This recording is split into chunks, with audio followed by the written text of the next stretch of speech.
नमस्कार साथियों, राम राम। आप सभी को मेरी तरफ से सभी को हार्दिक शुभकामनाएं। और मैं और मेरी राजनीति चैनल पर आप सभी का स्वागत है। हम हरियाणा विधानसभा 2024 का एक सर्वे लेके आए हैं, जिसको हम अनुमानित सर्वे बोल सकते हैं। जिस साथी ने मैं और मेरी राजनीति को सब्सक्राइब नहीं किया है तो वो सब्सक्राइब करें, ऑल बेल आइकन का बटन दबाएं, ऑल पर क्लिक करें और शेयर करें। तभी जाके हमें अपनी क्वालिटी या अपने अनुमानित आंकड़ों का पता लगेगा। तो आप सभी साथियों से निवेदन है कि इस वीडियो को लाइक और शेयर जरूर करें। साथियों, हम बात कर रहे हैं हरियाणा विधानसभा के 90 सीटों पर, जहां से कल 8 अक्टूबर को 10 बजे के करीब आप सभी को ये पता लग जाएगा कि कहां से कौन कितने मार्जिन से जीत रहा है और कहां से कौन कितने मार्जिन से हार रहा है। साथियों, एक विधानसभा से करीब करीब 15 से 20 मेंबरों ने फार्म अप्लाई किया है, तो उनमें से जीतना तो एक को ही है, बाकी तो हार जाएंगे। तो इसलिए साथियों, मैं आप सभी से कहना चाहता हूं कि दिल से और शांति प्रिय, जैसे इलेक्शन हुआ है ऐसे ही गिनती का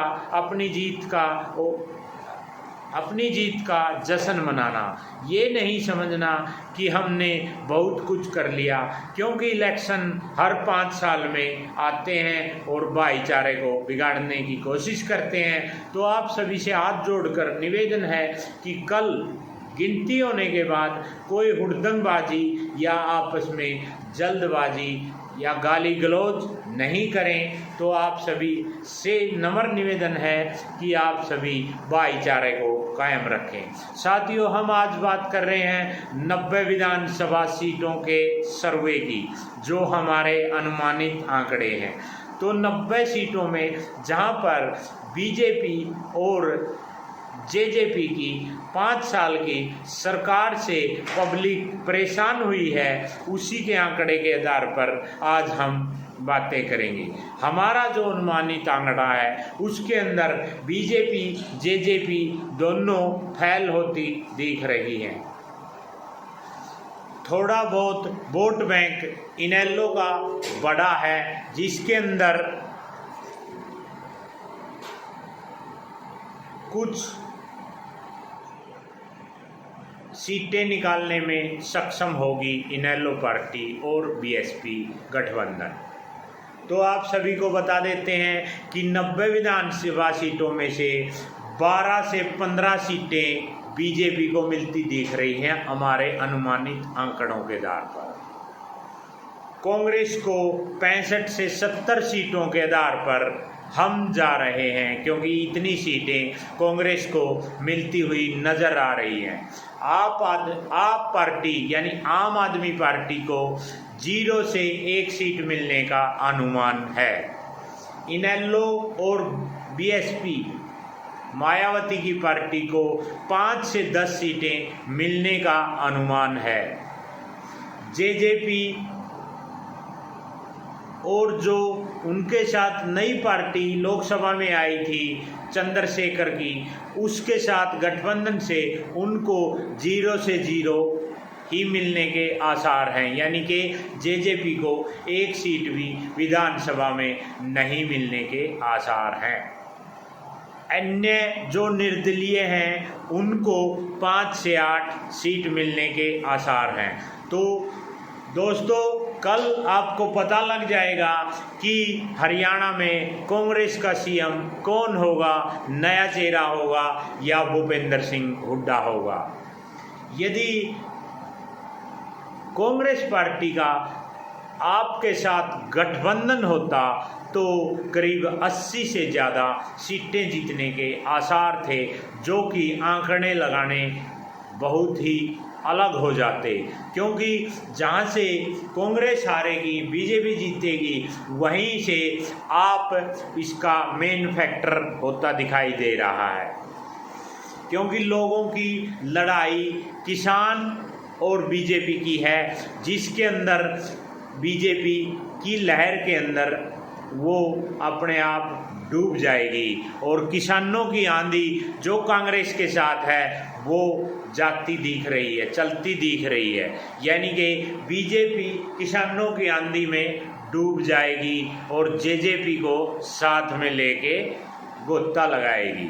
तो आप सभी साथियों से मैं बताना चाहता हूँ, क्योंकि कल इस चीज़ का पता लग जाएगा, कांग्रेस के सबसे ज़्यादा लड्डू कल बांटेंगे, क्योंकि सरकार बनती दिख रही है। और यदि लोग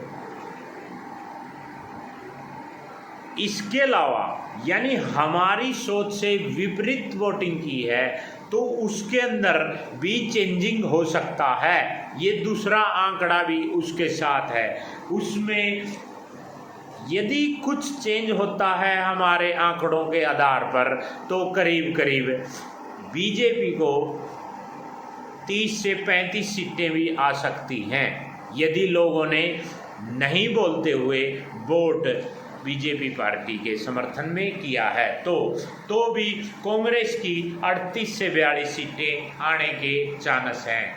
यानी कि यदि जुगाड़ से कोई पार्टी अपनी सरकार बनाएगी तो उसमें भी कांग्रेस दमदार पार्टी ही सामने आ रही है। ये तो कल देखने को पता लगेगा कि बहुमत से सरकार आती है या जुगाड़ से आती है, लेकिन जो किसानों की आंधी है उसके अंदर मुझे अनुमान लग रहा है कि बीजेपी को वो आंधी उठा के जमुना पार लेके जा रही है, क्योंकि बड़े बड़े नेता और बड़े बड़े लीडर उसके अंदर बहकर चले जाएंगे। किसान बीजेपी से नाराज थे, उन्होंने उनकी नाराजगी दूर नहीं की, तो इसलिए किसानों ने खपा होकर 1-1.25 साल तक दिल्ली में अपना अनशन किया। इसके साथ ही teacher, worker, anganwadi worker, helper, sarpanch, हर आदमी बीजेपी से नाराज हुआ है, क्योंकि उनकी मांगों को बीजेपी ने पूरा नहीं किया है। ये उनको सोचना चाहिए था कि बीजेपी को यदि तीसरी बार हरियाणा में लाना चाहते हो तो इनकी मांगों को पूरा करना पड़ेगा। लेकिन मैं आपको एक सच्चाई और बता देता हूँ, हरियाणा में तीसरी बार आज तक किसी की सरकार बनी नहीं है। ये तो बदलाव 100% होना ही था। साथियों, सबके अनुमान और आंकड़े अलग अलग होते हैं, सबके अंदाजे अलग होते हैं, किसी का गलत होता है, किसी का सही होता है। मैंने जो पिछली वीडियो में बताया था उचाना हल्के की सीट के बारे में, तो लोगों ने मेरे को गलत साबित करने की कोशिश की है। तो मैंने साथियों बोला था कि कल का इंतज़ार करें, कल के बाद मेरे सर्वे को गलत ठहरा सकते हो, लेकिन आज नहीं, क्योंकि कल 8 अक्टूबर को सभी सीटों का निर्णय हो जाएगा, कौन कितने पानी में है और कौन कितने पानी में नहीं है, ये आप सभी को पता लग जाएगा। साथियों, मैं दोबारा से कह रहा हूँ कि सभी ने अपना भाईचारा कायम रखना है। जीत की खुशी ज़्यादा नाजायज़ नहीं होनी चाहिए, जायज़ खुशी ज़रूरी है, लेकिन हुड़दंगबाजी या आतिशबाजी ना करें। तो सभी साथियों से नम्र निवेदन है कि वो साथी जीत को भी इंजॉय भाईचारे की तरह ही करें, मिठाई बांटकर करें, जो हारा है उनको भी मिठाई खिलाएं, क्योंकि हर 5 साल में चेंज होता है और कैंडिडेट चेंज होते हैं, आदमी चेंज होता है, वोटर चेंज होता है, पार्टी चेंज होती है। तो इसके लिए मैं आप सभी से नम्र निवेदन करता हूं कि जो साथी हार जाए वो मायूस ना हो, क्योंकि नेक्स्ट 5 साल जल्दी ही आने वाले हैं। तो इसलिए साथियों, जब कोई कुश्ती करता है तो उसमें से विनर तो एक ही होता है, बाकी को तो हारना पड़ता है। तो इससे मायूस होने की ज़रूरत नहीं है। राजनीति करनी है तो राजनीति में हार जीत एक सच्चाई है जिसको एक्सेप्ट यानी कि अपने अंदर बैठाना होता है। क्या देवीलाल जो कि सर्वप्रिय हरियाणा के नेता रहे हैं और उसको हिंदुस्तान ने भी कबूल किया है इस बात के लिए, क्या वो कभी नहीं हारे? वो भी हारे, जीतते रहे और जीवन भर वो अपनी राजनीति की लड़ाई लड़ते रहे, किसान के साथ रहे। सर छोटू राम जी वो किसान के साथ रहे। तो मैं आप सभी साथियों से अनुरोध करता हूँ, जो साथी चुनकर जाएं या जो संसद भवन में चुनकर मेंबर चुने, तो वो साथी ज़रूर से ज़रूर किसान की आवाज़ ज़रूरी चढ़ाए और उसको ही सबसे आगे यानी सब लिस्ट में सबसे ऊपर रखें, ताकि हम सबको उन किसानों की जो किसान साथी हैं वो परेशान ना होने जाएं, क्योंकि उनको लोग अन्नदाता, अन्न का भगवान कहते हैं और अन्न पैदा करने वाला ही सबसे सर्वप्रिय होता है। तो आप सभी से नम्र निवेदन है, किसानों की जो आवाज़ साथी उठाएगा वही आगे दोबारा से अपना परचम लहराएगा। तो किसानों की आवाज़ उठाएं, जो भी साथी जीत के जाए। जीतने तो 90 मेंबर ही हैं, 90 ही कैंडिडेट जीत कर जाएंगे। ये कहाँ से किसको क्या करना है ये वहाँ से देखने में आया है, क्योंकि कई बहुत टफ टक्कर हैं, जैसे जींद, उकलाना, नरवाना,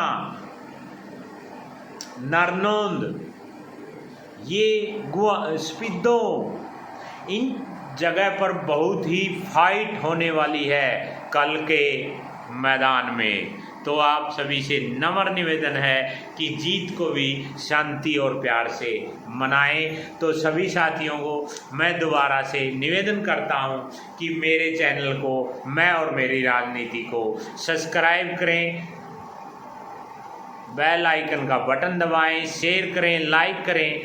तो आप सभी से नम्र निवेदन है कि साथियों कल आप आपकी नई सरकार को बनाएं और उसकी जीत को अपने आप में मिठास के साथ एंजॉय करें। धन्यवाद। राम राम, जय हिंद, जय भारत।